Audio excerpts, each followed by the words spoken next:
ഉത്സവം പ്രമാണിച്ച് ഇവിടെ തൊട്ടടുത്തുള്ള കൽക്കുളത്തമ്പലത്തിൽ നിന്ന് രാത്രി കഥകളി ഉണ്ടായിരുന്നു കേട്ടോ. ഞങ്ങൾ തിരുവാതിര കഴിഞ്ഞ് ഒട്ടും താമസിയാതെ തന്നെ നേരെ അവിടേക്ക് വിട്ടു. ഞാനാണെങ്കിൽ എൻ്റെ ഡ്രസ്സൊന്നും മാറ്റാൻ നിന്നില്ല, അതുപോലെ തന്നെ നേരെ പോയി. ഞാനൊരു ക്ലാസിക്കൽ ഡാൻസർ ആയതുകൊണ്ടാണോ എന്ന് എനിക്കറിയില്ല, പക്ഷേ എനിക്ക് ക്ലാസിക്കൽ ഡാൻസസ് കാണുന്നതും അതിലൊരു പങ്കുചേരുന്നതൊക്കെ ഭയങ്കര ഇഷ്ടമാണ് കേട്ടോ. എവിടെ പ്രോഗ്രാം ഉണ്ടെങ്കിലും മാക്സിമം ഞാൻ ഫ്രണ്ടിൽ തന്നെ സീറ്റ് പിടിക്കാൻ ശ്രമിക്കും. ഇന്ന് അവർ പ്രസൻറ്റ് ചെയ്ത കഥ കല്യാണ സൗഗന്ധികത്തിൻ്റെയാണ് കേട്ടോ.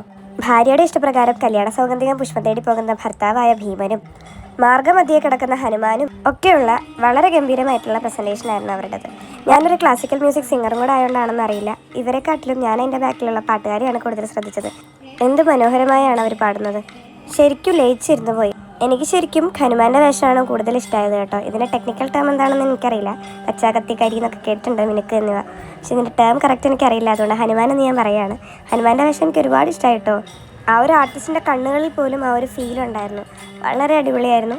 അങ്ങനെ കുറച്ച് നേരം കൂടെ ഇരുന്ന് ഞങ്ങൾ പെർഫോമൻസ് കണ്ടിട്ട് ഞങ്ങൾ നേരെ വീട്ടിലേക്ക് പോയിട്ടോ. അപ്പോൾ ഇന്നത്തെ വിശേഷം ഇത്രേ ഉള്ളൂ. ബാക്കി ഉത്സവ വിശേഷങ്ങൾ അടുത്ത വീഡിയോയിൽ കാണാം. അപ്പോൾ മലയാളിക്കുട്ടി എന്ന എൻ്റെ പേജ് ഒന്ന് സബ്സ്ക്രൈബ് ചെയ്ത് വെച്ചോളൂ. Okay, by.